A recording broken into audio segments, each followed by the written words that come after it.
Recording भी मैंने on कर दी है। आज चूंकि ज़ारा इमरान की प्रेजेंटेशन थी but somehow she couldn't join due to internet connectivity issue.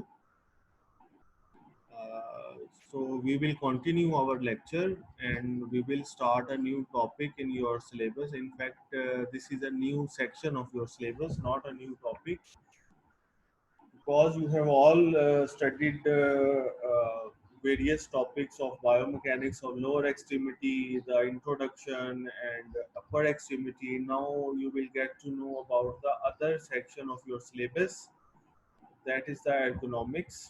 So ergonomics is all about the proper sitting arrangements, proper infrastructure, proper furniture, proper way of lifting things, proper posture to sit in front of the computer. ठीक है, तो ये सारी चीज़ें आपकी ergonomics में included हैं। और इसके अलावा चंद टॉपिक्स हैं आपके सिलेबस के जो आपको सेपरेटली बुक में नहीं लिखे हुए मिलेंगे, तो उनके लिए मैं आपको अलहदा से नोट्स प्रोवाइड करूंगा जो मैं खुद बनाऊंगा बुक में से। ठीक है, तो फॉर एग्जांपल अगर आप सिलेबस पे जाते हो तो ये आपका सिलेबस है। तो ये जो क्वेश्चन मार्क जिन टॉपिक्स में मैंने लिखा हुआ है, टॉपिक ये वाला adaptation of lower extremity to weight bearing function है, तो ये इजी, इस पे आप चूंकि आप डिटेल से लोअर एक्सट्रीमिटी स्टडी कर चुके हो तो ये आप इसको स्टडी कर सकते हो कि लोअर एक्सट्रीमिटी कैसे वेट बेयर कर रही है। तो फुट की शेप, एंकल की शेप से वेट बेयर कर रही है। दूसरा है muscles that are active in specific lower extremity movements. तो जो भी मूवमेंट आपको बताएंगे उससे आपको पता चल जाएगा कि गेट के मसल्स कौन से हैं और स्टेयर क्लाइंबिंग के, डिसेंडिंग के। और फिर biomechanical contribution of common injuries, तो ये भी वही इंजरीज हैं। तो ये तीनों टॉपिक्स HIJ, ठीक है, let me mark them for your convenience, HI and J। तो इसके एक एक पैराग्राफ के नोट्स मैं आपको प्रोवाइड कर दूंगा। इसके अलावा ये ऊपर है, ये वाले टॉपिक्स भी हमने नहीं किया कि factors influencing relative mobility and stability of the upper extremity articulations. ठीक है, और एक दो छोटे से टॉपिक्स ये भी हैं, biomechanics of the peripheral nerves and spinal roots. ये मैं आपको प्रोवाइड कर दूंगा। इसकी भी जो PDF है या PPT बना के मैं आपको सेंड कर दूंगा। तो आज जो आप टॉपिक स्टार्ट कर रहे हो, section of your syllabus, that is completely different. It is divided into two parts, overview and conceptual framework and knowledge tools and techniques, so that is called as ergonomics। ठीक है, तो आज हम पढ़ेंगे ergonomics and we will study it from PowerPoint, क्योंकि आपका जो है अपना बुक, इसकी वो बहुत ज़्यादा लंबी है, 500 to 600 पेजेस की। उसमें से हम सिलेक्टेड टॉपिक्स पढ़ेंगे। ठीक है, तो अब हम आ जाते हैं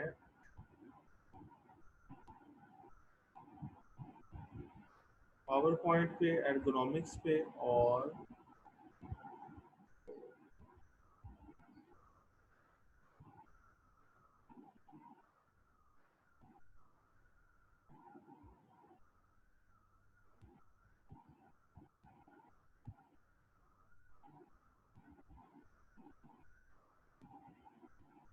अटेंडेंस डिफॉल्टर्स जो स्टूडेंट हैं, तो मैंने आपको मैसेज भी किया है कि आपकी सारी रिपोर्ट आती है और what impression will it make, कि आपके पास ना ही कोई एविडेंस होगा कि आपने किसी को कहा था कि आपका ईमेल एक्टिव हो जाए, और ना ही आप क्लास में जाओगे। तो ये चूंकि थर्ड पार्टी एवेल्युएशन हो रही है, ना सिर्फ मैं तो आपकी अटेंडेंस देखता हूँ, आप खुद भी देखते हो। और थर्ड जो क्वालिटी एश्योरेंस सेल है उसमें बाद स्टूडेंट्स के नेम नहीं आ रहे, और आई एम अफ्रेड कि उनकी क्या पॉलिसी बनेगी, क्योंकि लॉकडाउन चल रहा है। आप लोग ज़ाहिर है घर हो, कहीं ज़रूरी काम पे भी आप बहाना नहीं लगा सकते। और कम से कम आप लोगों को घर से अपने लेक्चर्स पूरे लेने चाहिए। तो ये आज का आपका लेक्चर कोर्स कंटेंट्स के बाद का ये है जी एर्गोनॉमिक्स का।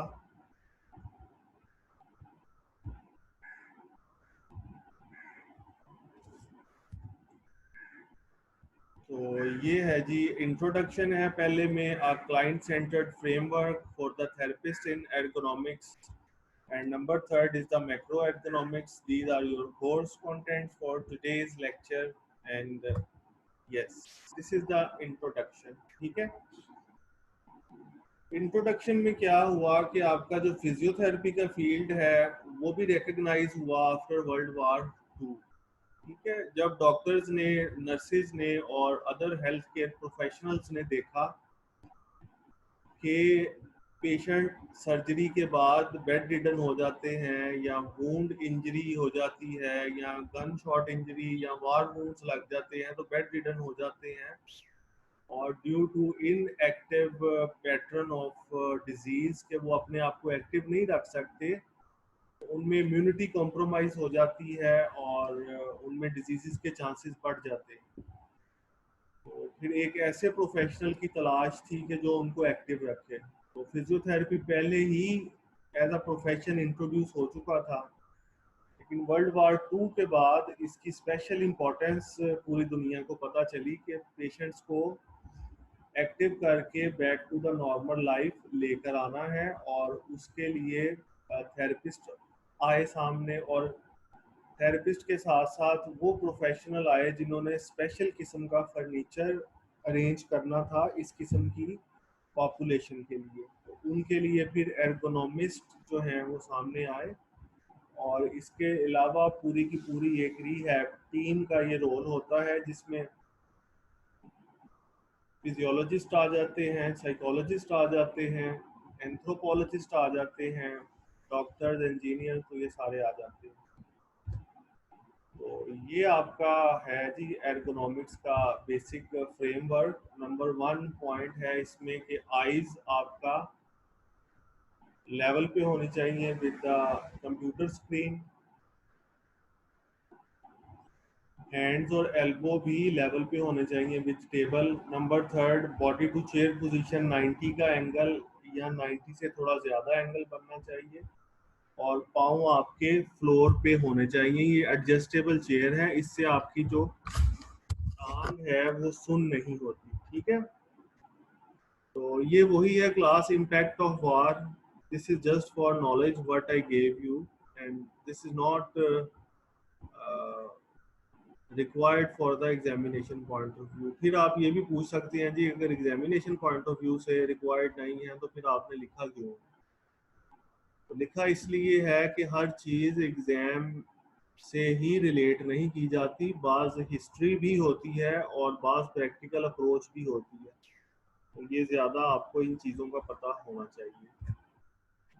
तो ये भी डिफरेंट पोस्चर्स हैं। देखो टॉप लेफ्ट पे आप देखो कि जब आपने कोई चीज़ उठानी है, ये लेफ्ट वाले पोस्चर्स ठीक है क्योंकि इधर ग्रीन लिखा हुआ है, ठीक है, और राइट वाले पोस्चर्स रॉन्ग हैं। तो आपने कोई चीज़ उठानी है तो आपकी बैक स्ट्रेट होनी चाहिए और नी पे बेंडिंग होनी चाहिए। Just give me some time, I will annotate this for you। Annotate means I will mark it। तो ये आपका होना चाहिए इधर, और नी पे आपकी होनी चाहिए बेंडिंग। एम बैक आपकी स्ट्रेट होनी चाहिए और नी पे आपके 90 का एंगल होना चाहिए। अगर आप बुक रीडिंग कर रहे हो फिर भी आपकी बैक स्ट्रेट होनी चाहिए। अगर ड्राइविंग कर रहे हो तो बैक आपकी स्लाइटली एक्सटेंड होनी चाहिए। ये तो डिफरेंट पोस्चर्स हैं 1 2 3 4। और सीधे अगर लेटे हुए हो तो घुटनों के नीचे तकिया रख लो और पिलो भी आपका प्रॉपर हो। ये जनरल सा एक आइडिया मैंने आपको देना था एर्गोनॉमिक्स से रिलेटेड। ये आपसे है तो ये पिक्चर फॉर्म में नॉलेज, तो ये नॉलेज आपसे टेक्स्ट फॉर्म में भी आपको आना चाहिए।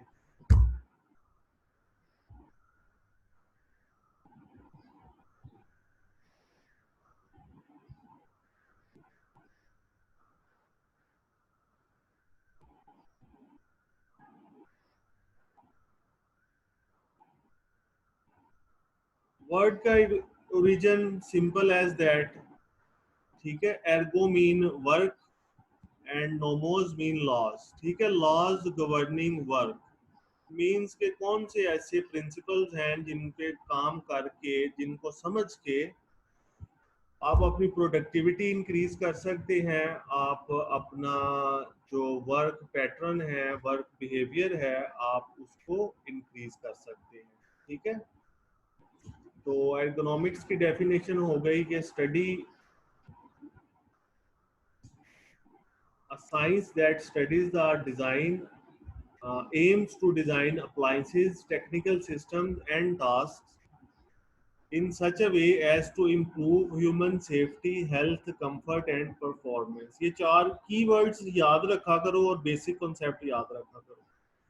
बेशक 100 स्टूडेंट्स हैं, 100 have different definition of that subject, if the keywords is proper and the concept is proper, that is in fact acceptable and that is required, ठीक है। और ये IEA क्या है? International ergonomics association. अगेन इसकी definition है कि scientific discipline concerned with the understanding of the interactions among humans and other elements of a system, and the profession that applies theory, principles and data and methods to design in order to optimize human well-being and overall system performance।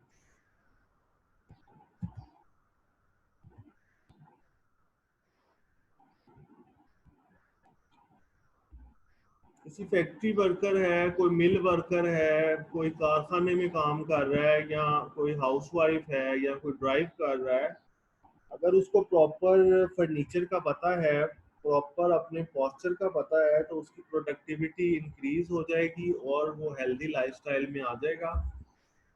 जो degenerative changes हैं वो उसमें कम होंगे, ठीक है। तो unsafe, unhealthy and uncomfortable और inefficient situations at work और in everyday life are avoided by taking account of the physical and psychological capabilities and limitations of humans, ठीक है। तो इसमें सिर्फ इंफ्रास्ट्रक्चर ही इन्वॉल्व नहीं, इसमें साइकोलॉजिकल कैपेबिलिटी भी इन्वॉल्व है। मसलन आप अगर इधर बैठ के ऑनलाइन क्लास ले रहे हो और आपका बैकग्राउंड नॉइस बहुत ज़्यादा हो जाए, तो you will not be able to concentrate in the class. या आप फैक्ट्री वर्कर हो और बहुत ज़्यादा शोर हो रहा है, तो आप काम नहीं कर सकोगे। या आपसे कहा जाए कि आपने धूप में बैठ के क्लास लेनी है, तो वो इन्वायरमेंट आपके लिए कंफर्टेबल नहीं होगी। तो साइकोलॉजिकल एस्पेक्ट भी है एर्गोनॉमिक्स का, तो वो भी आप देखेंगे क्या होता है, ठीक है। तो डिफरेंट पोस्चर्स जिनकी इंपॉर्टेंस है, sitting, standing, lifting, pulling and pushing. Environment के फैक्टर्स हैं, नॉइज है, वाइब्रेशन है, ठीक है। वाइब्रेशन और इल्यूमिनेशन, क्लाइमेट या केमिकल सब्सटेंसेस हैं, ठीक है। एंड इंफॉर्मेशन एंड ऑपरेशन, ये आपकी जो सेंसेस हैं, ये जो आपकी 5 सेंसेस हैं, वो आपको ये फीडबैक देती हैं आपके सेंट्रल नर्वस सिस्टम को, और उससे आपकी बॉडी कंफर्टेबल या अनकंफर्टेबल इन सिचुएशन में फील करती है। ये देखिए जी, ये बड़ा कॉमन है कि आपने हैंड पे जब वर्क करना है, when you are typing something, तो आपकी जो रिस्ट है that should be in neutral with your forearm. ये बड़े इंटरेस्टिंग कॉन्सेप्ट्स हैं और बड़े प्रैक्टिकल कॉन्सेप्ट्स हैं। बायोमैकेनिक्स में भी आप अभी अप्लाई ना कर सको प्रैक्टिकल पॉइंट ऑफ व्यू से, but these concepts can be incorporated right from here after learning these concepts in the lecture।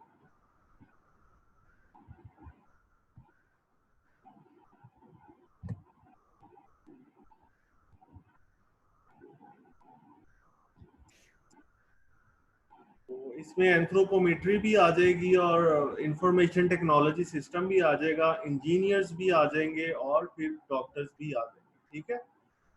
Anthropometry का मैंने आपको बताया था कि एक चेयर अगर आपने डिज़ाइन करनी है क्लासरूम में, तो अगर 50 स्टूडेंट्स हैं तो मोहम्मद अहमद के लिए चेयर डिफरेंट होगी, एमन के लिए डिफरेंट होगी और अर्शिया के लिए, वर्धा के लिए डिफरेंट होनी चाहिए, लेकिन आइडियली ऐसा पॉसिबल नहीं होता। ठीक है, because of the cost of the furniture, plus we are not very focused or on the ergonomic aspect of the diseases, ठीक है, because of lack of knowledge। लेकिन बाहर के कंट्रीज में इस बात का स्पेशल ख्याल रखा जाता है। ठीक है, और ये स्लाइड्स आपके लिए एग्जाम पॉइंट ऑफ व्यू से भी काफ़ी होंगी। ठीक है, तो ये हैं जी एर्गोनॉमिक्स के हवाले से और पिक्चर्स, क्योंकि ये जितनी पिक्चर्स हैं ये उतना ज़्यादा आपको नॉलेज दे रही हैं। अगर आप मॉपिंग कर रहे हैं, फर्श को क्लीन कर रहे हैं खड़े होके, दोनों फुट को अगर आप यूज़ कर रहे हैं तो ये ज़्यादा प्रॉपर है। प्रोडक्ट को आपने स्लाइड करना है, बजाय इसके कि इसको आप अपने सर पे उठाएं या कंधों पे उठाएं, अगर आप उसके नीचे पहिए लगा देंगे और उसको स्लाइड करेंगे तो ये ज़्यादा अच्छा होगा आपके लिए। और ये ह्यूमन सेंटर्ड और डिज़ाइन है, और हर ऑर्गेनाइजेशन को एर्गोनॉमिस्ट की ज़रूरत होती है।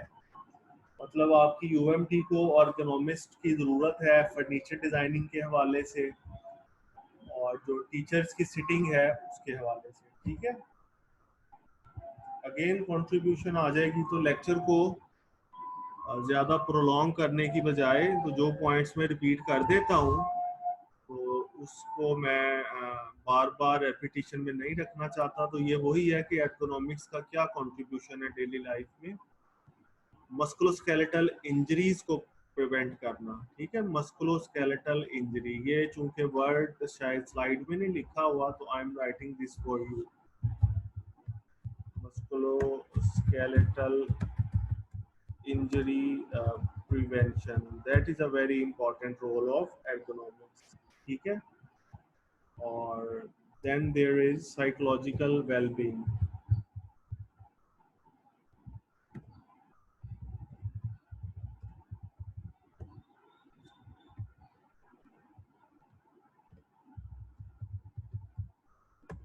then there is increased productivity। You can write as many points as you like, but points you write should be towards your topic, that is the proper posture, proper furniture and the prevention of the injury। ठीक है, हवा में नहीं आप तीर चला सकते, या इसको आप बायोमैकेनिक्स से डायरेक्ट इसका रिलेशन बना सकते हैं। ठीक है, लेकिन उसके लिए आपको बड़ी प्रिसाइज वर्डिंग यूज करनी पड़ेगी। कॉन्सेप्ट सारा यही है कि proper furniture, proper body mechanics को यूज करके आपने वर्क स्टेशन को आपने डिजाइन करना है। ये ले एक और वर्ड मेरे माइंड में आ गया, दैट इज वर्क स्टेशन। कोई भी आप काम कर रहे हैं उसका एक वर्क स्टेशन है। आप क्लास में बैठे हुए हैं, you are doing the classroom activity, you are, your workstation is the chair. अगर आप मैकडोनल्ड में काम कर रहे हैं, अगर आप स्टोर में काम कर रहे हैं, your workstation is different.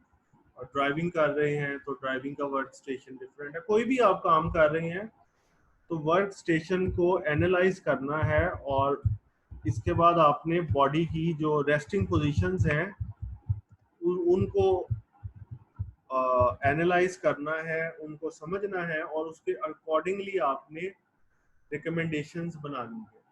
Being a therapist, because you are not a ergonomist, लेकिन आपको बीइंग अ थेरेपिस्ट आपको इन चीज़ों का पता होना चाहिए। कितने सब्जेक्ट आप डीपीटी में पढ़ रहे हैं जो कि अलाइड अपना डायरेक्ट आपके तो नहीं है, लेकिन उनका नॉलेज आपके लिए जरूरी है।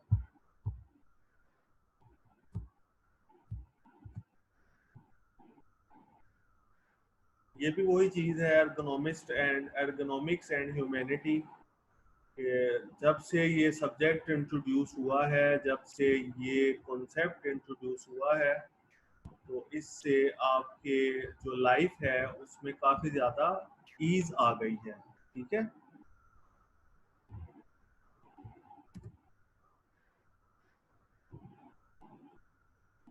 ये वही पॉइंट है कि आपने देखा कि इंजरी प्रिवेंशन के लिए मस्कुलोस्केलेटल सिस्टम प्रॉपर उसकी फंक्शनिंग के लिए, इलनेस को प्रिवेंट करने के लिए आपने ये किया, ये वही पॉइंट्स रिपीट हो रहे हैं कि एर्गोनॉमिक्स क्या कर सकती है और कैसे करती है। तो ये this is just an introduction. ये है जी आपकी यूजर फ्रेंडली आइटम्स। अब कोई भी प्रोडक्ट चाइना बनाता है, अमेरिका बनाता है, that has to be the user friendly. Laptop अगर बनाएंगे तो उसका वेट कम कर देंगे, कीबोर्ड बनाएंगे तो वो प्रॉपर कीबोर्ड बनाएंगे, ठीक है।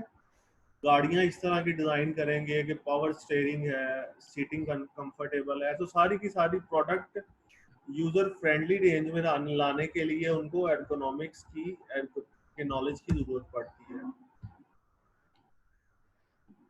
अब आ जाता है क्लाइंट सेंटर्ड फ्रेमवर्क, ठीक है। तो इस टॉपिक में जाने से पहले आप 5-7 मिनट का ब्रेक ले लें, ठीक है, ताकि आपको थोड़ा सा रेस्ट मिल जाए। तो we will resume after 5 or 6 minutes।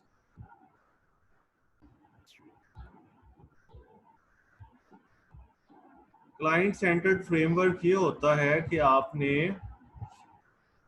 Her individual client को या पूरी की पूरी स्पेसिफिक पॉपुलेशन को, फॉर एग्जांपल फैक्ट्री वर्कर्स या यूनिवर्सिटी स्टूडेंट्स को देखते हुए आपने जो फर्नीचर है उसको डिज़ाइन करना है।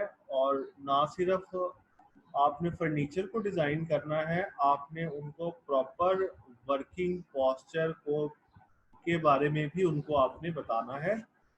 So at society level, ergonomics can contribute to the reduction of cost due to preventable health problems such as work-related musculoskeletal disorders by improving working conditions, ठीक है। और the societal costs include healthcare costs for the treatment of disorders and costs related to the loss of labor productivity due to absence from work।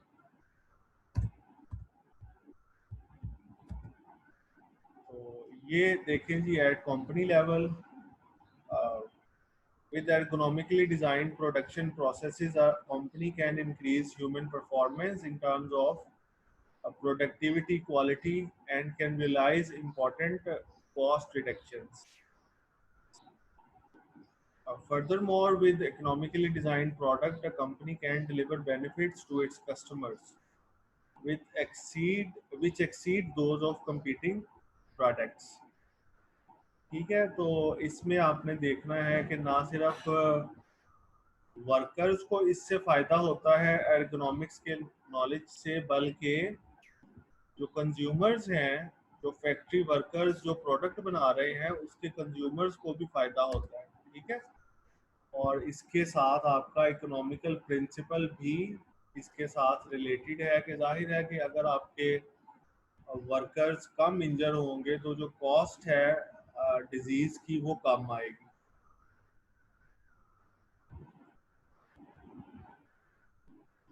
अगर आप chair एक proper design करेंगे तो most of the time 95% of the population को वो set हो जाएगी, ठीक है, उनके लिए ही होती है। फॉर एग्जांपल आपकी क्लास में मेल्स की हाइट 6 फीट से ऊपर या 6 फीट 1 इंच से ऊपर कोई किसी किसी की हाइट होती है। Same is the case with girls, girls में 5-6 से नीचे हाइट के ज़्यादा गर्ल्स हैं, ठीक है। तो उनके लिए आप 1-2-3-4 इंच के मार्जिन से आप एक प्रोडक्ट बना सकते हैं and that product would be very good for them. अगर कोई डॉर्फिज्म का केस है, यानी कि जिसका कद ज़्यादा छोटा है या कोई एक्सेसिव टॉल है, तो उसके लिए आप, या कोई ओवरवेट पर्सन है या हैंडीकैप्ड है या ओल्ड है, तो उसके लिए आपकी जो अप्रोच है वो डिफरेंट होगी। नेक्स्ट टॉपिक है जी मैक्रो एर्गोनॉमिक्स। तो मैक्रो का मतलब है at the bigger level, ergonomics वही है, ठीक है। तो बिगर लेवल पे क्या मतलब है कि a top down socio technical system approach to work system design and the carry through the design of job hardware and software, ठीक है। Through conceptually top down in actual practice it tends to be bottom up, middle out and top down in practice, so that it hits all level of organization in the process of doing a macro ergonomics evaluation, ठीक है। Top down और middle out और bottom up. Macro ergonomics इन तीन factors को ये देख रही है। इसका मतलब है कि बाज ऐसे इम्प्लॉइज हो सकते हैं कि जो डेस्क वर्कर्स हैं या जो ऑफिस वर्कर्स हैं या जो ऑफिस में बैठे हुए हैं, वो टॉप पे आते हैं, टॉप मैनेजमेंट स्टाफ आ जाएगा, ठीक है। और मिडल इनमें से वो आएंगे कि जो डेस्क वर्कर्स भी नहीं है लेकिन जो मशीन्स के साथ भी वर्क नहीं कर रहे, ठीक है। और बॉटम पे वो आएंगे कि जो मशीन्स के साथ जिनकी डायरेक्ट इंटरेक्शन। तो ये सारे के सारे आपके जो है वो मैक्रो एर्गोनॉमिक्स को डील करेंगे। और some person has joined us and we are now 30 in the classroom.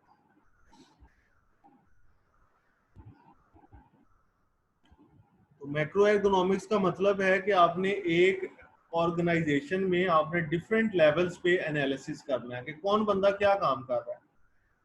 जब आप कौन बंदा क्या काम कर रहा है का प्रिंसिपल आपके दिमाग के अंदर होगा तो उसके मुताबिक आप फर्नीचर और पोस्टर गाइड उस बंदे को आप करेंगे, ठीक है।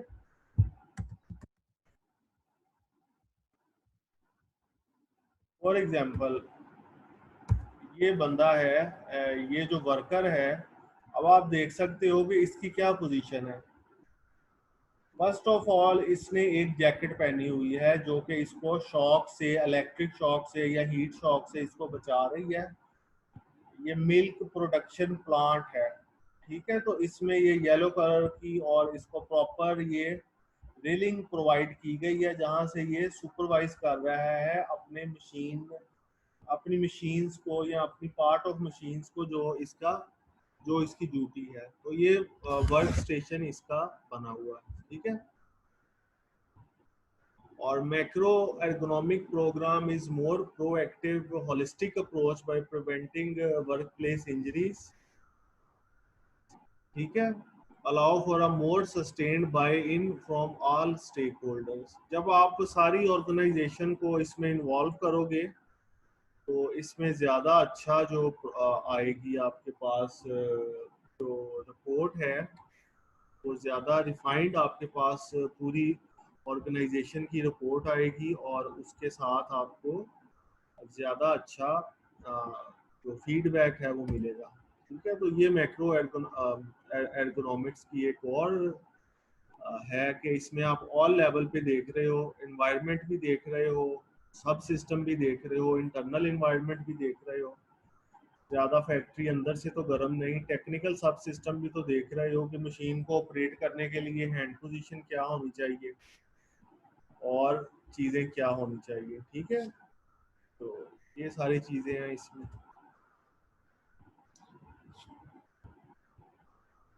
माइक्रो ऑर्गेनामिक्स जो हैं वो जाहिर है कि मैक्रो ऑर्गेनामिक्स पूरी की पूरी ऑर्गेनाइजेशन के एम्प्लॉइज को डील करती है और माइक्रो एर्गोनॉमिक्स सिर्फ एक इंडिविजुअल को डील करेगी, ह्यूमन मशीन को, ह्यूमन टास्क को and safety type issues at work place, ठीक है। तो ये मैंने रेड पे इसको फोकस कर दिया है कि माइक्रो वन पर्सन है और मैक्रो एक सिस्टम लेवल अप्रोच है, designing the interaction between human and technology and understanding how activities and processes are organized to produce products, ठीक है। तो ये अगेन मैक्रो है और ये ह्यूमन एंड टेक्नोलॉजी है। तो जो जो ह्यूमन एडवांस हो रहे हैं, एडवांसमेंट्स आ रही है, टेक्नोलॉजी आती जा रही है, ठीक है। कार एडवांस हो रही है, ट्रेन एडवांस हो रही है, आपके घर में मशीन्स नई नई आ रही हैं, कंप्यूटर एडवांस हो रहा है। तो जो हार्वेस्टिंग का इक्विपमेंट है फसलें बोने का और फसलें काटने का, वो एडवांस हो रहा है। तो जो जो टेक्नोलॉजी आ रही है ह्यूमंस की, उससे इंटरेक्शन बढ़ रही है और उस इंटरेक्शन की वजह से इंजरीज का चांस भी ज़्यादा है, ठीक है। तो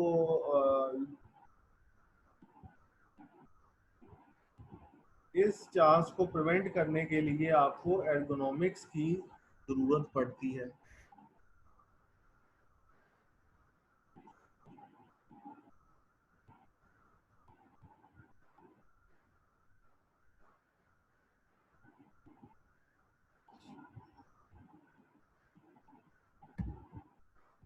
इसको करने की ज़रूरत नहीं। ये आपने देखना है कि फाइनेंस देखना है, पर्सनल और ऑपरेशन और मैनेजमेंट, ये सिर्फ आप पढ़ लेना, लेकिन एग्जाम के हवाले से ये इम्पोर्टेंट नहीं है। अच्छा, 5 एलिमेंट्स हैं जो कि इम्पोर्टेंट हैं मैक्रो इकोनॉमिक्स में। पहले तो आपने टेक्नोलॉजी को एनालाइज करना है कि किस किस्म की टेक्नोलॉजी है। फिर आपने पीपल को देखना है कि जो लोग उसको ऑपरेट करेंगे उनमें क्या वो कैपेसिटी है कि वो उसको ऑपरेट कर सकते हैं या नहीं, ठीक है।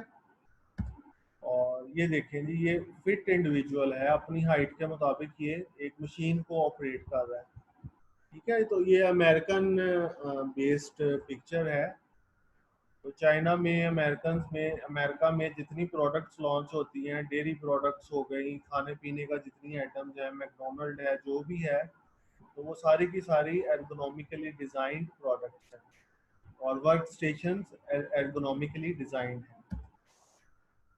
ये ऑर्गेनाइजेशन का डिज़ाइन है, एक्सटर्नल एनवायरनमेंट है, ठीक है, कि बाहर ज़्यादा गर्मी है तो अंदर आपको इंटरनल एनवायरनमेंट देखना है, फिर साइको सोशल एस्पेक्ट देखना है आपको, ठीक है। ये भी वही तस्वीर है। That was all about the today's lecture